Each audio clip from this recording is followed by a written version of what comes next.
Train में भूतनी एक आदमी ट्रेन में बैठा किसी का इंतजार कर रहा था। जगजीत पता नहीं ये कहाँ रह गई, तभी उसके मोबाइल पर मैसेज आता है, आई एम सॉरी जगजीत, पापा की अचानक से तबीयत खराब हो गई और उनको हॉस्पिटल में एडमिट करना पड़ा। मैं नहीं आ सकती, टाइम मिलने पर कॉल करूंगी। जगजीत अरे यार, अब तो अकेले ही सफर करना पड़ेगा। उसने देखा कि उसके सामने वाली सीट जो अभी तक खाली पड़ी थी उस पर एक खूबसूरत औरत आकर बैठती है। उसने काले रंग की साड़ी पहनी हुई है और माथे पर एक काले रंग की बिंदी है। जगजीत मौसम कितना बढ़िया है, हल्की बारिश भी शुरू हो चुकी है और अगर ऐसे बातें शुरू हो जाए तो सफर अच्छे से कटेगा। वो औरत अपने बैग की जीप खोलने की कोशिश करती है लेकिन उसे जीप नहीं खुलती। जगजीत लाइए मैं आपकी हेल्प कर देता हूँ। जगजीत को वो औरत बैग दे देती है और वो उसकी जीप खोल देता है। औरत शुक्रिया, पता नहीं कैसे जाम हो गई थी। जगजीत डैश वैसे आप कहाँ जा रही हैं? औरत मैं आगरा जा रही हूँ मेरी बेस्ट फ्रेंड की शादी अटेंड करने। जगजीत अरे वाह, मैं भी अपने दोस्त की वेडिंग अटेंड करने ही जा रहा हूँ, मैं दिल्ली तक जाऊंगा। औरत चलो ठीक है, दिल्ली तक तो कोई है जिसे बातें करते सफर कट जाएगा। सुनकर जगजीत मुस्कुराता है। जगजीत मेरा नाम जगजीत है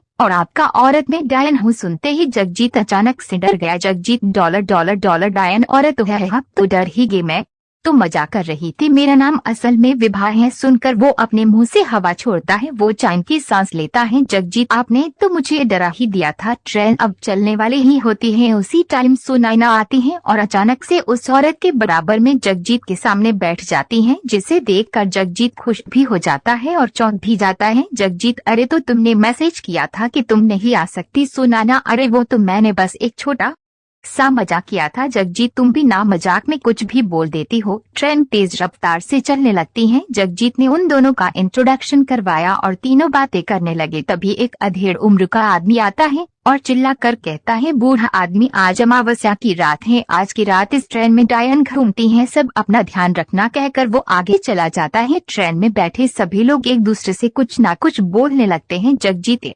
अंकल ऐसा क्यों बोल रहे थे? पल्लवी अरे मुझे तो वो बूढ़ा पागल लग रहा था। सुनैना आज की टाइम में डायन कितनी अजीब बात है यार। एक आदमी सामने वाली सीट पर जो काफी देर से बैठा होता है वो सिगरेट पीने लगता है, जिसका धुआं पल्लवी की नाक तक आ रहा होता है। पल्लवी अहीं कितना बदतमीज आदमी है, इन सिगरेट पीने वालों को तो गला काट कर मार देना चाहिए। उसी समय पल्लवी अपने बैग से कुछ निकालने के लिए जीप से अंदर हाथ डालती है और उसकी बैग से काले रंग की बोतल निकलकर नीचे गिर जाती है। जगजीत सोचते हुए इसके बैग से काले जादू बोतल निकली है और इसकी बातें भी ठीक नहीं लग रही। अभी ये उस आदमी को मारने की बात भी कर रही थी, कहीं ये पल्लवी ही तो डायन नहीं। पल्लवी उस बोतल को वापस अपने बैग में रख लेती है। तभी वो सिगरेट पीने वाला आदमी अपनी सीट से उठकर आगे चला जाता है। पल्लवी अब एक्सक्यूज मी, मैं जरा अभी आती हूँ। सुनैना मैं भी चलती हूँ, मुझे टॉयलेट जाना है। वो दोनों भी वहाँ से चली जाती हैं। कुछ देर बाद सुनैना तो वापस आ जाती है लेकिन पल्लवी नहीं आती। जगजीत पल्लवी कहाँ रह गई? सुनैना उसने कहा कि अभी आ रही है। थोड़ी देर बाद पल्लवी भी वापस आ जाती है लेकिन वो आदमी नहीं लौटता। अब जगजीत अपनी जगह से उठता है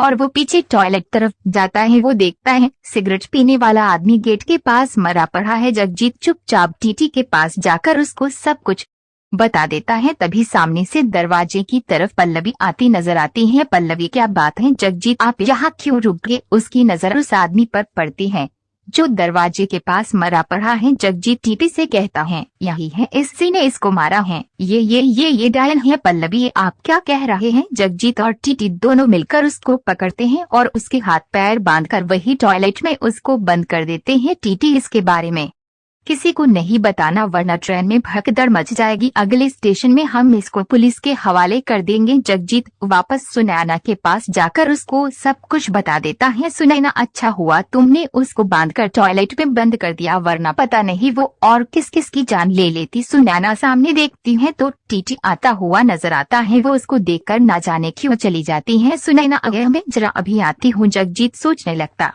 है इसको अचानक कहाँ जाना पड़ गया। टीटी वो लड़की जो सामने बैठी थी, क्या वो आपके साथ हैं? जगजीत जी हाँ। टीटी आप दोनों की टिकट दिखाइए। जगजीत अपना टिकट दिखाते हुए कहता है, डैश उसका टिकट उसी के पास होगा। टीटी चला जाता है। तभी जगजीत के मोबाइल पर सुनैना की कॉल आती है। वो रिसीव करके कान पर लगा लेता है। जगजीत क्या हुआ? सुनैना तुम कहाँ रुक गई? सुनैना सॉरी जगजीत मैं नहीं आ सकी, पापा की तबीयत अगर ठीक होती तो मैं जरूर आती, तुमको बुरा तो नहीं लग रहा। ये सुनकर जगजीत डर जाता है और उसका मोबाइल छूटकर नीचे गिर जाता है। जगजीत, अगर सुनाना घर पर तो मेरे साथ कौन है? वो सामने देखता है तो टीटी भी दिखाई नहीं देता। जगजीत मोबाइल उठाकर जल्दी से टॉयलेट की तरफ जाता है और पल्लवी के हाथ पैर खोलकर उसको आजाद कर देता है। पल्लवी, जो लड़की तुम्हारे साथ सफर कर रही है वही असली डायन है। मैंने इस ट्रेन के बारे में बहुत कुछ सुना था, इसलिए मैं उसको मारने यहाँ आई थी। जगजीत, मुझसे गलती हो गई, वो मेरे दोस्त के रूप में आई थी, इसलिए मैं उसको पहचान नहीं सका। पल्लवी जगजीत के साथ सीट पर जाती है और अपने बैग से वही बोतल निकालकर उसमें एक लाल धागा बांधती है और फिर वो दूसरे दरवाजे की तरफ जाते हैं जहाँ पर उसको दिखाई देता है टीटी की गर्दन पर सुनाना अपने दांत गड़ाए खड़ी है और उसका खून पी रही है। उस टाइम वे डरावनी लग रही होती है और अपने असली रूप में आ जाती है। टीटी भी मर चुका था। जगजीत टीटी को उससे छुड़ाने की कोशिश करता है। डायन जगजीत में उलझ कर रह जाती है। मौका देखकर पल्लवी डायन के बाल खींचकर जितनी भी उसके हाथ में आते हैं उसको बोतल पर बांध देती है। फिर कोई मंत्र पढ़ती। पल्लवी, भाई साहब जल्दी से लाइट कर दीजिए। पल्लवी एक मंत्र पढ़कर बोतल में आग लगा देती है और उसके साथ डायन में भी अपनी आप आग लग जाती है। वो टीटी की लाश और जगजीत को छोड़ देती है। आग लगते हुए ही वो दरवाजे के बाहर फ्लाईओवर के नीचे गिर जाती हैं। जलती हुई बोतल भी पल्लवी अब ट्रेन से बाहर ही फेंक देती हैं। जगजीत, तो तुम पल्लवी उसकी तरफ देखती है। मैं ठीक हूँ, अब आप दोनों को डरने की कोई जरूरत नहीं है, वो अब कभी इस ट्रेन में नहीं आएगी। उसके बाद सभी अपना सफर आराम से करते हैं और डायन का किस्सा हमेशा के कहानी पसंद आए तो इस चैनल को सब्सक्राइब करें और वीडियो को लाइक शेयर कमेंट करें।